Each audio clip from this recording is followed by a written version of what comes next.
మీ ఎలాంటి వ్యాపార ప్రకటనలకైనా వెంటనే మా ఛానల్ సంప్రదించండి. శ్రీ గురుభ్యో నమ. హరి ఓం. శ్రీ మహాగణాధిపతయే నమ. శ్రీ మహాసరస్వత్యై నమ. శ్రీ గురుభ్యో నమ. హరి ఓం.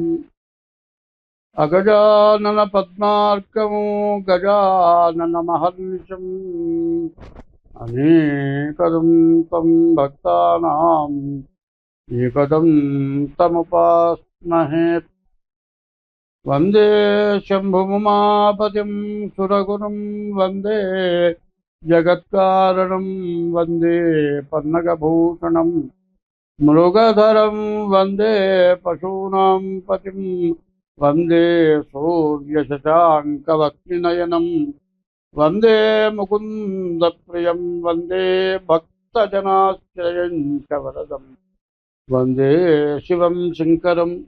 2025 సంవత్సరం డిసెంబర్ నెల 3వ రాశి మిథున రాశి. ఈ మిథున రాశి పరిస్థితి ఏమిటి అంటే, ఈ మిథున రాశికి గురువు, కేతువు, రవి, కుజుడు 4 గ్రహాలు పూర్తిగా బాగున్నాయి. గురువు ద్వితీయంలో ఉన్నాడు, ధనస్థానంలో ఉన్నాడు. అయితే డిసెంబర్ నెల 5వ తారీఖుకి గురువు 1వ స్థానానికి వస్తున్నాడు. ఈ 1వ స్థానానికి గురువు రావటం, కుజుడు ఆరింట ఉన్నాడు, బాగానే ఉన్నాడు.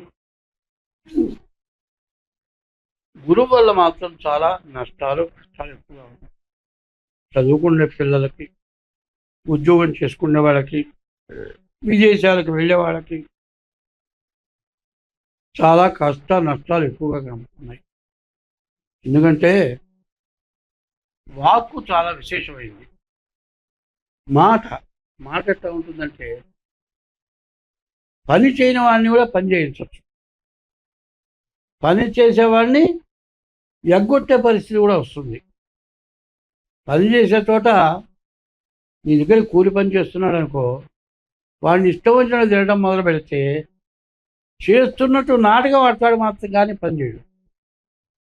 వాడు కష్టపడి పని చేయాలంటే వాడిని మంచిగా చేయించుకోవచ్చు. ఎట్లా ఉంటుందంటే, మరి మీ నాన్న ఇంటికి వచ్చాడు అనుకో, ఎవరికి కావాల్సి వచ్చి, వాడు నాన్న కోసం వచ్చాడు, పిల్లాడు కనపడ్డాడు, ఏరా మీ నాన్న ఉన్నాడు అంటే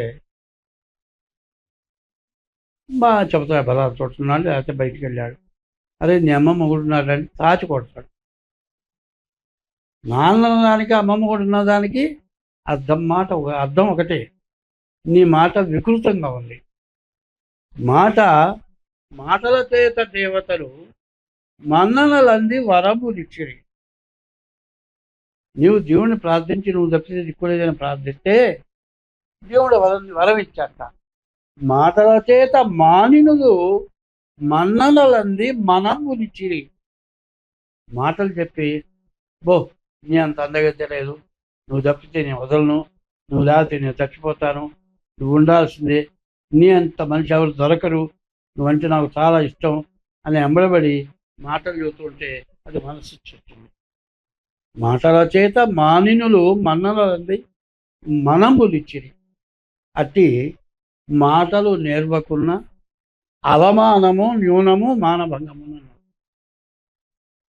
మంచిగా మాట్లాడటం నేర్చుకోవాలి.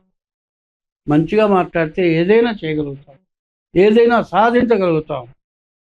ఇంత ప్రతివాడికి ఎట్లా ఉంటుందంటే, నువ్వు అని ఇట్లా చూపించడం మొదలు పెడితే నిన్ను 3 వేలు చూపిస్తుంది. అది గుర్తుపెట్టుకోవాలి. మంచిగా ఎటువంటి దుర్మార్గుడినైనా సరే మంచిగా మార్చుకునే అవకాశం బాగా ఉంటుంది. కాబట్టి ఈ రాశి వాళ్ళకి గురువు, రవి, కుజుడు బాగున్నారు, కేతువు బాగున్నాడు. గురువు వల్ల విద్య, ఉద్యోగం, విదేశాలకు వెళ్ళటానికి బాగుంది. నేను చెప్పా కదా అని నీకు బాగుందయా, బాగా మార్కులు వస్తాయి, బాగా ర్యాంక్ వస్తుంది, నువ్వు బాగా చదువుతావు, నీకు బాగా ఉద్యోగం వస్తుందని చెప్పంటే పుస్తకాలు మూల వారేసి కూర్చున్నావు అనుకో, మొత్తం పోతుంది. అట్లాగే అవసరమైన టైంలో జాగ్రత్తగా చదువుకోవాలి, జాగ్రత్తగా ఉండాలి, మంచిగా బతకటం నేర్చుకోవాలి. అట్లా ఉంటే మాత్రం ఈ రాశి వాళ్ళకి విద్య, ఉద్యోగం, జీవితంలో ఎప్పుడూ ఎదురు లేకుండా బతకగలిగినటువంటి స్టేజ్ వస్తుంది. కాబట్టి అట్లా బతకాలి అనుకుంటే ఈ రాశి వాళ్ళు మీరు ఏ వృత్తిలోనైనా సరే అందరితో మంచిగా మాట్లాడటం నేర్చుకోవాలి. వ్యాపారస్తులు ఉన్నారు. వ్యాపారస్తులు చాలామంది ఎక్కువ మంది వైశ్యాసే ఉంటారు. వాడిని తెలుసుంటే కూడా ఏం మాట్లాడు, మంచిగా మాట్లాడతాడు. వాడు సిట్టి వాడే నోరు ఊసిపోతాడు. కానీ వాడి వ్యాపారం వాడు చేసుకుంటాడు. అట్లాగే మరి వాక్సిద్ధి, నోరు మంచిదైతే వాడన్నట్ట ఎవరో ఈ ఊరు మంచిదేనా అన్నట్ట, వాడన్నట్ట నీ నోరు మంచిదైతే ఈ ఊరు మంచిదేనా అన్నట్ట.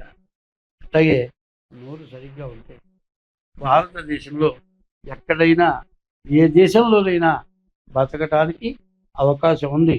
కాబట్టి ఈ గురువు ఈ రాశి వాళ్ళు చాలా బాగున్నారు. తర్వాత రెండోది కుజుడు.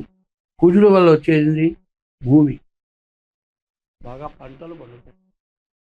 సరిగా చెప్పాలి అంటే ఇవాళ మనకున్నటువంటి పరిస్థితుల్లో ఈ వర్షాభావం, విపరీతమైన వర్షాలు కురిసి పంట చేతికొచ్చి కోతకొచ్చి వరి కంకులు వేసి కంకులు బాగా బలం వచ్చి తలకాయ బరువై గర్భిణీ స్త్రీ పొట్ట మొయ్యలేకుండా ఎట్లా ఉంటుందో వరి చేలు అట్లా ఉంటాయి.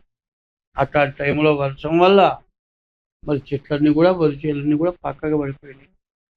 బతకడానికి తినడానికి బియ్యం కావాలి. రైతు సంపాదిస్తే రైతు పెడితే మనం తింటాం. అటువంటి పరిస్థితి పూర్తిగా దెబ్బతిన్నది. మరి రైతు అంటే ఎట్లాంటి వాడో ఒక చిన్న విషయం చెబుతా. ప్రతివాడికి కూడా అమ్మ అన్నం పెడుతుంది. మీ అమ్మ అన్నం పెట్టదురా అంటే ఎవడు ఒప్పుకోడు. మా అమ్మ నాకు అన్నం పెడుతుంది. అన్నం కాదు, ప్రత్యేకమైన అన్న ఇష్టమైనవన్నీ చేసి మా అమ్మగా పెడితే ఎవరో పెట్టరు. పెళ్ళాన్ని కూడా ఇది అంటాడు, నువ్వేం పెడతావు మా అమ్మ పెట్టినట్టు అంటాడు. అమ్మ మొట్టమొదటి గురువు, మొట్టమొదటి దైవం. మరి పొట్ట చూసేది తల్లి, మూట చూసేది భార్య. అటువంటి తల్లి అన్నం పెట్టాలంటే ఇంట్లో అన్నీ కావాలి. పప్పు, ఉప్పు, బియ్యం, కూరలు అన్నీ కావాలిగా. ఇవన్నీ ఎక్కడి నుంచి వస్తాయి? భూమి నుండి పంట పండితేనే వస్తాయి. నీకు ఒడ్డు కావాలి, కందులు కావాలి, మినుగులు కావాలి, శనగలు కావాలి, అన్నీ కావాలి. ఇవన్నీ కావాలంటే అన్నీ భూమి నుంచే వస్తాయి. ఒక్క సంవత్సరం గ్రాసం ఇంట్లో పెట్టుకుంటే 6 నెలలు ఎప్పుడు పుచ్చిపోతాయి. కానీ ఎప్పటికప్పుడు భూదేవత మనకు జన్మనిచ్చిన తల్లి కంటే భూదేవత మొట్టమొదటి తల్లి. ఈ కుజుడు భూమికి సంబంధించిన వాడు. మరి భూమి నుంచి మళ్ళీ పంట పండుతుంది. ఎందుకంటే ఈ వర్షానికి కుళ్ళిపోయింది, అదంతా ఎరువైపోయింది. మళ్ళీ ఇప్పుడు తిరిగి వ్యవసాయదారులు మొక్కలు వేస్తే ఖచ్చితంగా పండుతుంది. వ్యవసాయదారులు బాగా గుర్తుపెట్టుకోవాలి ఇప్పుడు. ఎందుకంటే ఎప్పుడుగా చూడండి, మొక్కంతా కుళ్ళిపోయి నేలంతా బాగా ఇదైపోయి ఎండిపోయిన తర్వాత మళ్ళీ మొక్కలు వేస్తే బ్రహ్మాండమైన పంట పడుతుంది. ఒకప్పుడు కృష్ణానది పొంగి వరదలు వచ్చేవి, పంటలు పోయేవి. 2 సంవత్సరాలు పండగ పోతే 3వ సంవత్సరంలో అదంతా భూమిలో పడ్డ చెట్లు, చేమలు, గడ్డి, గాదం కుళ్ళిపోయి బలం వచ్చి 3వ సంవత్సరంలో 5 సంవత్సరాల పంట పండేది. రైతు అన్నవాడైతే ఇది ఖచ్చితంగా కనుక్కుంటాడు, ఇది నిజం. కాబట్టి ఈ భూదేవత మీకు ఫలించే లక్షణంతో బాగా ఉంది. కాబట్టి రైతులు జాగ్రత్తగా ఉంటే బాగా పండించుకోవడానికి అవకాశం ఉంది. రవి ఆరోగ్యకారకుడు. రవి ఇన్నాళ్ళ నుంచి రకరకాల వ్యాధులు వచ్చినాయి, అంతా బాగుంది. ఇక్కడి నుంచి ఈ రాశివాడు వ్యవసాయదారులకి, మరి చదువుకునే వాళ్ళకి, మంచిగా మాట్లాడే వాళ్ళకి అన్ని విధాలు బాగుంది. స్వస్తి.